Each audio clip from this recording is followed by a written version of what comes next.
Alright, so I wanted to attempt to make another video in this little series that I thought of before, because I only made one video and then kind of just forgot about it.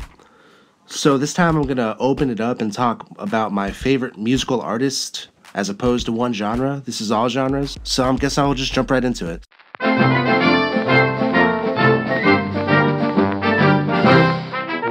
So I was kind of like stuck for number 5 because, you know, my two favorite instruments are the drums and the guitar. So obviously I wanted to have a drummer on here.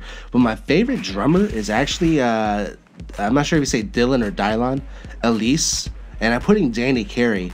And I guess a big reason for that is I'm more influenced by the music of Danny Carey because he's the drummer for my favorite band, Tool. And what's interesting with him is just looking into like the backstory to his drumming. He's heavily influenced by mathematics, you know, particularly geometry. And I believe it's like a temple of Israel.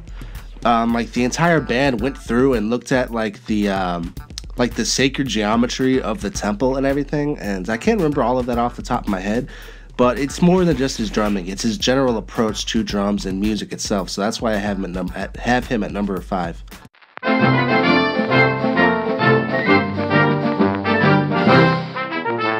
Okay, so at number 4, I have Aphex Twin. Now, this is more of a recent influence because I didn't really start listening to him heavily until I started actually making music as I got into, you know, more electronic music. Because that's, you know, when you're starting out, that's the easiest music to make.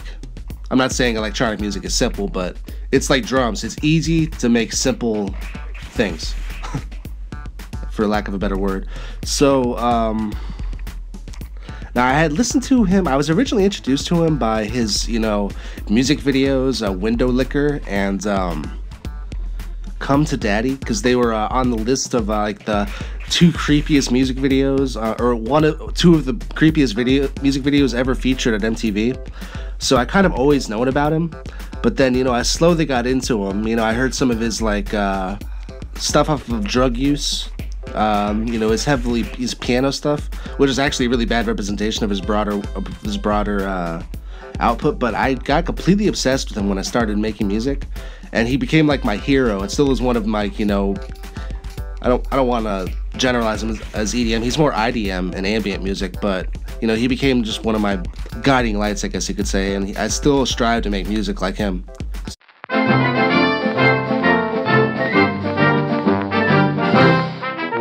So at number 3, I have Nobuo Uematsu from, well, he's actually the reason I'm into him is because he's the composer for, I believe, all the music for Final Fantasy and some other games that were made under that umbrella. And, you know, just growing up, you know, I heard his music a lot, so I thought for, you know, video game music, it was always very beautiful to me, particularly because, you know, Final Fantasy VII is my favorite game, and so the music I heard off of that just has really stuck with me over the years. So it's kind of natural for me to have him on, you know, my top 5 list. And, you know, as I've made, because, you know, my goal, because I'm teaching myself programming in Swift right now, my goal is to eventually make a video game. I started making one a few years ago, but, you know, I kind of got stuck. I would like to eventually, some of the instrumental music I've made has been kind of inspired by him, so that's, you know, pretty much it for that.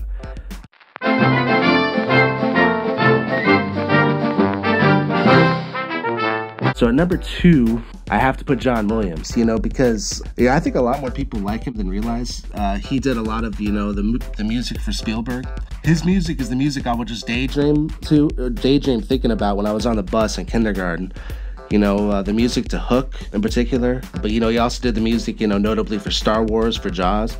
You know, naturally, I have to have him on this list. He was probably my earliest inspiration. I didn't even realize it. Actually, Jurassic Park, yeah, that was the big one that really got me hooked into music in general. Not too hard to explain why he's in my, you know, top 5 list. So at number 1, I have to have the perennial Jimi Hendrix.